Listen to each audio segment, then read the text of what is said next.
Coming up on Arirang News. After having passed Jeju Island, Typhoon Jongdari is moving up the Korean peninsula, but only to make the heat wave continue after it dissipates on Wednesday afternoon.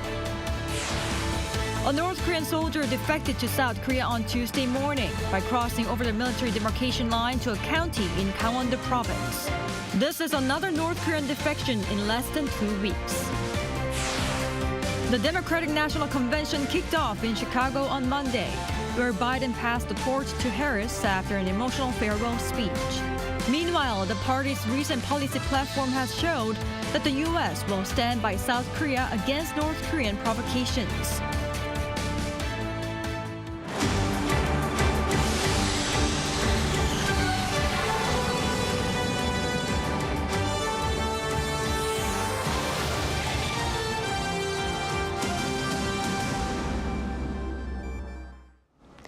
Thanks for joining us on Arirang News. I'm Kim Bok-hyeong. We start with Typhoon Jongdari, which has approached the Korean peninsula, affecting Jeju Island and the southern regions with heavy rain and strong winds.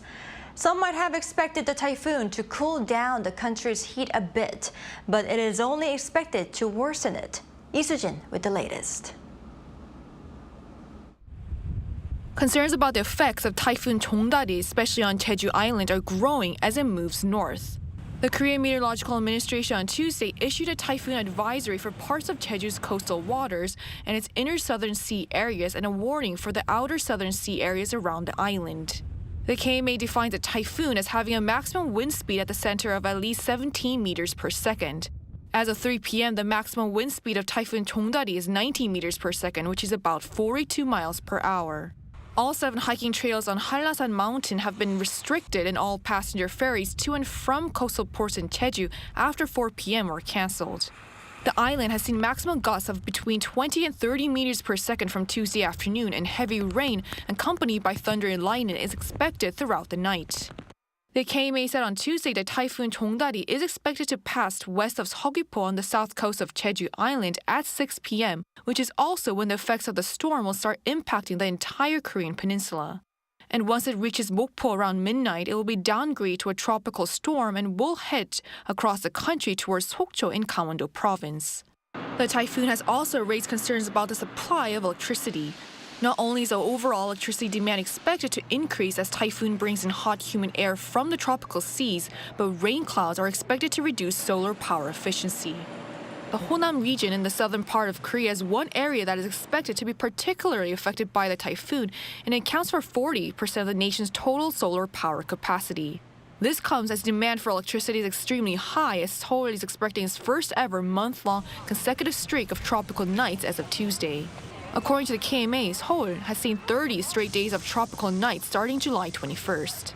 While the rain is expected to temporarily lower temperatures on Wednesday and Thursday, they will go up again on Friday, with heat waves and tropical nights persisting until the end of the month. Lee Soo-jin, Arirang News.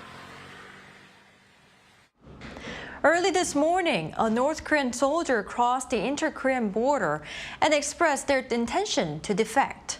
This comes only 12 days after another North Korean defected to the south by crossing the neutral zone of the Hangang River estuary. Our defense correspondent Choi Min-jung reports. A North Korean soldier defected to South Korea on foot early on Tuesday. According to a South Korean military source, the soldier, who is reportedly a staff sergeant, crossed the military demarcation line in the northeastern county of Goseong-gun, Gangwon-do province. Wearing a military uniform, they are believed to have walked south using the road along the east coast. South Korea's military tracked and monitored the individual and conducted an operation to guide them into the south. The individual has been handed over to relevant authorities. The area where the crossover happened, Goseong, is close to where South Korea has been carrying out loudspeaker propaganda broadcasts in retaliation to North Korea's continued trash balloon deliveries. It's also near where North Korean soldiers were recently seen laying mines as part of the regime's efforts to prevent North Koreans from crossing the border. You could say that the defection shows there's a loophole in North Korea's mine laying. South Korea's unification ministry said that the number of defections by North Korean soldiers could be an indirect indicator of the conditions faced by the regime soldiers near the border. Tuesday's border crossing comes less than 2 weeks after a North Korean resident defected to South Korea by crossing the maritime border. Choi Min-jung, Arirang News. South Korea and the U.S. are currently holding joint air drills involving more than 200 fighter jets. The jets will be flying around the clock for 5 consecutive days, which is equal to around 120 hours of non-stop training. It will also involve a record 2,000 sorties to enhance Seoul and Washington's wartime operational capabilities. This is also the first time that more than one fighter wing from each country is participating in the drill. The training is part of the Ulchi Freedom Shield military exercise, which kicked off on Monday and will last until Friday. The U.S. has announced its approval of the sale to South Korea of Apache attack helicopters and related equipment worth $3.5 billion. The sale still needs to go through Congress for final approval. Tae-Young has more. The U.S. Defense Security Cooperation Agency, under the Department of Defense, said in a statement on Monday local time that South Korea requested the purchase of up to 36 AH-64E Apache attack helicopters and 72 related engines. The deal is worth some $3.5 billion or 4.7 trillion Korean won. The announcement came on the first day of the Ulchi Freedom Shield, a major combined military exercise between Seoul and Washington. The DSCA explained that the proposed sale will improve the Republic of Korea's capability to meet current and future threats by providing a credible force capable of deterring adversaries and participating in regional operations. One way for South Korea to purchase U.S. weapons is foreign military sales through the U.S. government, and another is commercial purchase through the private U.S. defense companies. This sale of Apache attack helicopters is classed as foreign military sales and therefore needs approval by the U.S. Congress before it is finalized. South Korea previously purchased 36 AH-64E Apaches and started operating them since January 2017. Cha Yoon-kyung, Arirang News. The government and the ruling party today announced their key direction for next year's budget proposal. That included sharply increasing support for small businesses and expanding benefits for families with multiple children. Our political correspondent Shin Ha-young has the details. The government and ruling party will focus the 2025 budget on supporting vulnerable groups, boosting economic vitality, and preparing for the future. As household finances are tight and domestic economic challenges are expected to persist, various physical and financial policy measures need to follow to address these issues. During a meeting at the National Assembly on Tuesday, senior government officials and the People Power Party agreed to issue a record 5.5 trillion Korean won, or around $4 billion in gift certificates, offering discounts for goods at traditional markets to support small business owners. We decided to reduce the number of restricted business types eligible for the coupons from the current 40 to 28. To address the country's low birth rate and aging population, benefits for households with 2 or more children will be expanded. This includes increasing the subsidy for buying electric vehicles to up to 6 million won, or $4,500, which is double the current amount. Also, for families with 3 or more children, the discount rate on public transportation passes will be increased up to 50%. In response to growing safety concerns about electric vehicle batteries following recent EV fires, the two sides also agreed to deploy 90,000 EV chargers with fire prevention features and allocate extra funds for purchasing unmanned water cannons and other firefighting equipment. The PPP emphasized that the budget for next year aims to maintain sound financial management while also improving welfare for the socially vulnerable. The government plans to submit the final bill to the National Assembly on September 2nd. Shin Ha-young, Arirang News. The Supreme Court of Korea nominated on Tuesday the Seoul High Court presiding judge Kim Bok-hyeong to be the new justice of the Constitutional Court, replacing Justice Lee Eun-hae, who will retire next month. The Supreme Court described Kim as having extensive legal knowledge and skills acquired through nearly 30 years of experience. Kim is a Seoul National University law graduate, and she has sat on the Seoul Central District Court, among others. She will go through a parliamentary hearing before the president's official appointment. Her appointment would keep the number of female justices on the Constitutional Court at 3 out of the total of 9. The Seoul Central District Prosecutor's Office has indicted the driver involved in the deadly car crash near Seoul City Hall early last month. A 68-year-old man was taken to trial on Tuesday while under arrest under the act concerning the settlement of traffic accidents. Investigation and forensic data confirmed that he had pressed the accelerator pedal instead of the brake. This contradicts the driver's claims that there was a sudden unintended acceleration of the vehicle and his brakes were malfunctioning. This accident left 9 dead and 5 injured. South Korean health authorities have redesignated Mpox, also known as monkeypox, as an infectious disease that requires border screening. The Korea Disease Control and Prevention Agency on Tuesday announced that those traveling from 8 African nations, including Rwanda and Kenya, experiencing symptoms such as fever, chills, and swollen lymph nodes are required to report to quarantine officials upon arrival. This comes as the World Health Organization official declared Mpox a public health emergency of international concern. The redesignation comes just 8 months after it was lifted in December last year, after health authorities said that the number of Mpox patients was seeing a steady decline.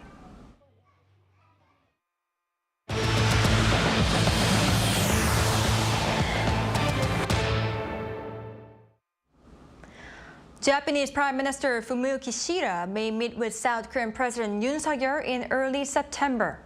According to Japanese media outlets citing diplomatic sources on Tuesday, Kishida may visit South Korea for a summit meeting with Yoon as part of efforts to maintain the momentum for cooperation between the two nations in areas such as security.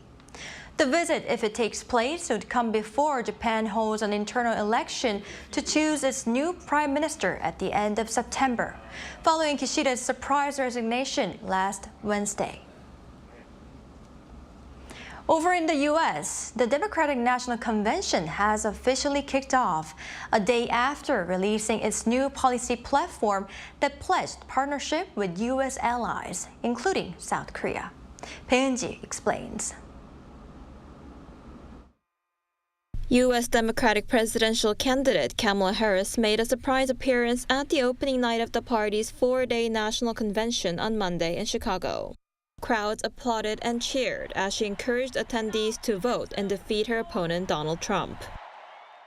Let us fight for the ideals we hold dear, and let us always remember, when we fight, we win. President Joe Biden, who delivered a farewell speech, wiped away tears as he walked onto the stage following his daughter's emotional remarks about him. He endorsed the vice president and her running mate, Tim Walz, saying selecting Harris was the best decision he made in his whole career. Let me ask you, are you ready to vote for democracy and for America? Let me ask you, are you ready to elect Kamala Harris and Tim Walz, President and Vice President of the United States? A day before the convention kicked off, the Democratic Party released its platform document, outlining its goals and policy priorities. The 92-page paper says the U.S. has and will continue to stand by its allies, especially South Korea, against North Korea's provocations, including its illegal buildup of missile capabilities. But the latest document did not directly mention the United States' pursuit of denuclearization of the Korean Peninsula, unlike the version in 2020, when it included a pledge to build a sustained, coordinated diplomatic campaign to advance the longer-term goal of denuclearization. Regarding the matter, South Korea's foreign ministry said the U.S. and the international community are strongly committed to achieving denuclearization, adding that it'll continue to closely work with Washington on North Korean issues, regardless of the election result. Meanwhile, just a few hours before the key speakers took to the stage at the Democratic National Convention, Republican presidential candidate Donald Trump visited Pennsylvania, an important swing state that he hopes to win. Speaking to a crowd at a manufacturing facility, he mostly focused on economic messaging, while predicting that it will result in a financial ruin for the country, and Pennsylvania in particular if Harris wins. I'm here today to deliver a simple message. When I'm back in the White House, America's future will be built right here in Pennsylvania. In recent polls, Harris has been narrowing the gap with Trump, both on a national scale as well as in battleground states like Pennsylvania, which could determine the result of the election in November.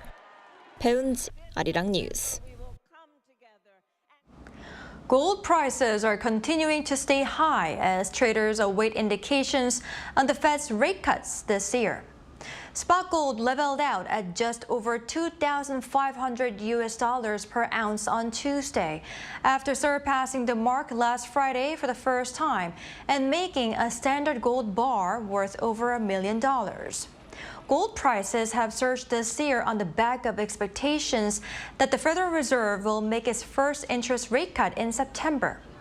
Investors will be monitoring the Fed's July policy meeting minutes and Chair Jerome Powell's speech at the annual Fed meeting in Jackson Hole. In other news, Ukrainian soldiers are striking deep within Russia's Kursk region as President Zelenskyy speaks of setting up a buffer zone in Russian territory. Yoon-jin has more. Russia confirmed Monday that Ukraine has attacked and damaged a third bridge located along the Seim River in the Kursk region. Ukraine has yet to comment on the strike, but 2 bridges were already strategically targeted and destroyed within the past week, with military analysts saying they were part of critical supply lines for Russian troops defending the area. It's been 2 weeks since Ukrainian forces began a shock incursion into Russia's western region, an operation that President Volodymyr Zelenskyy says is achieving Kyiv's objectives, which include wearing down Russian forces and carving out a buffer zone. Zelenskyy added that his troops were unleashing what he described as maximum counteroffensive actions. Russia's emergencies ministry reported that more than 121,000 people had been evacuated from 9 border districts in the Kursk region. Zelenskyy said Monday that while Ukraine's allies have supplied long-range weapons, they have also imposed restrictions prohibiting the use of weapons deep inside Russia. He urged allies to loosen curbs so that the Russian invasion could be halted. If partners removed all existing restrictions on the use of weapons on Russian territory, we would not need physical entry, particularly into the Kursk region, to protect our Ukrainian citizens in the border area and destroy Russia's potential for aggression. However, for now, we cannot use all the weapons available to us and destroy Russian terrorists where they are. Such restrictions were put in place to avoid crossing red lines set out by Russian President Vladimir Putin. But Zelenskyy urged allies to be bolder in supporting Kyiv. We are now experiencing an extremely important ideological shift, namely the entire naive, illusory concept of so-called red lines regarding Russia, which dominated the assessment of the war by some of our partners. Zelenskyy also said on Monday that Ukraine now controls over 1,250 square kilometers of Russian territory, including 92 settlements. As Ukraine demands a full withdrawal of Russian troops before any sit-down for peace talks, Russian presidential aide Yuri Yushakov said that the latest incursion has pushed the prospect of any such talks further away. Meanwhile, despite the war at home, Russian President Vladimir Putin departed on Monday for a 2-day visit to Baku to uphold Moscow's historic role of mediating peace negotiations between Azerbaijan and Armenia. Yoon-jin, Arirang News. With the U.S. State Secretary in Tel Aviv, Israel has reportedly agreed to a proposal aimed at bridging the gap over a ceasefire in Gaza. The U.S. is calling on Hamas to do the same. Lee Seung-jae has the latest. U.S. Secretary of State Antony Blinken arrived in Israel on Sunday in the hope of getting Israel and Hamas to agree to a ceasefire and hostage release deal.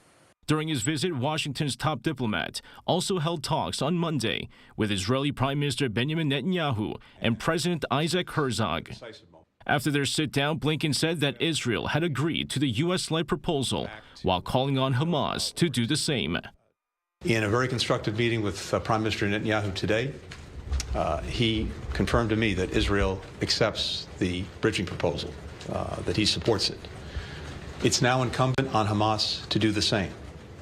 And then the parties, with the help of the mediators, the United States, Egypt, and Qatar, have to come together and complete the process of reaching clear understandings about how they'll implement the commitments. Despite Israel's agreement, Blinken said that even if Hamas accepts the deal, a number of complex issues would remain for mediating nations and negotiators to work on, but did not elaborate on what those issues might be. But with past ceasefire deals failing, Israel and Hamas continue to blame each other for the lack of agreement. Hamas on Sunday accused Netanyahu of putting conditions on the deals that only benefit the military in prolonging the aggression in Gaza.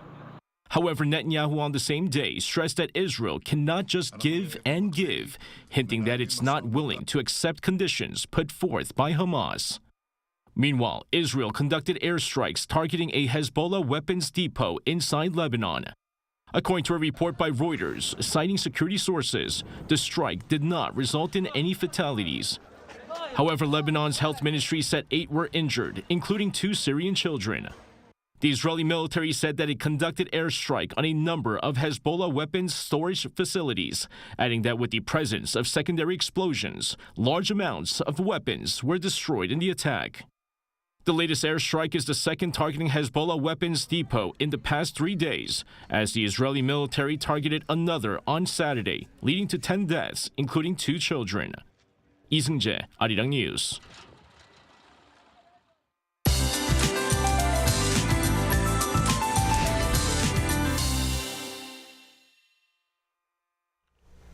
The ninth typhoon of the season, Jongdari, is forecast to bring heavy rain and strong winds to the south coast and Jeju Island. Once it reaches waters west of Mokpo at around midnight, it should be downgraded to a tropical depression and continue to head towards Sokcho in Gangwon-do province. Waters of Jeju have been under typhoon alerts, and hot, moist air should pour down on the south coast. And until tomorrow, there could be 100 millimeters of downpours. Meanwhile, the rest of the country will see 5 to 60 millimeters of showers. The capital area will see heavier rain on Wednesday.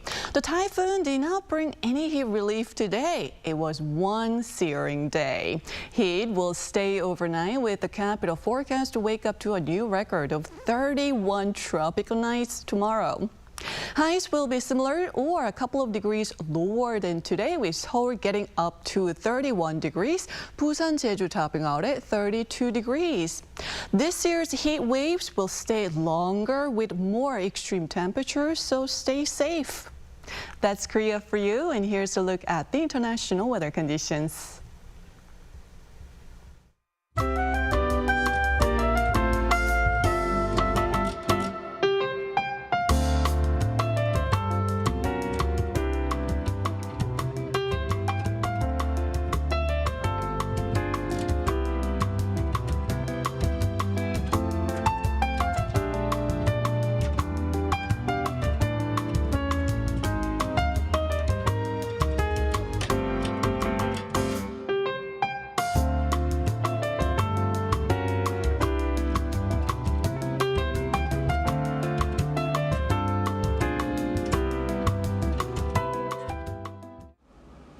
That's all we have for today. Thank you for watching.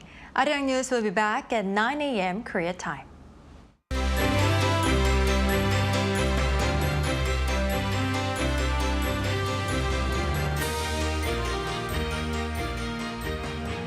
요즘 한국에선 어떻게 노는지 알려줄까?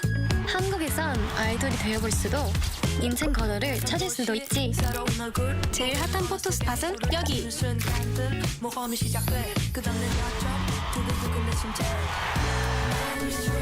한국은 분명 너에게 새로운 영감을 줄 거야.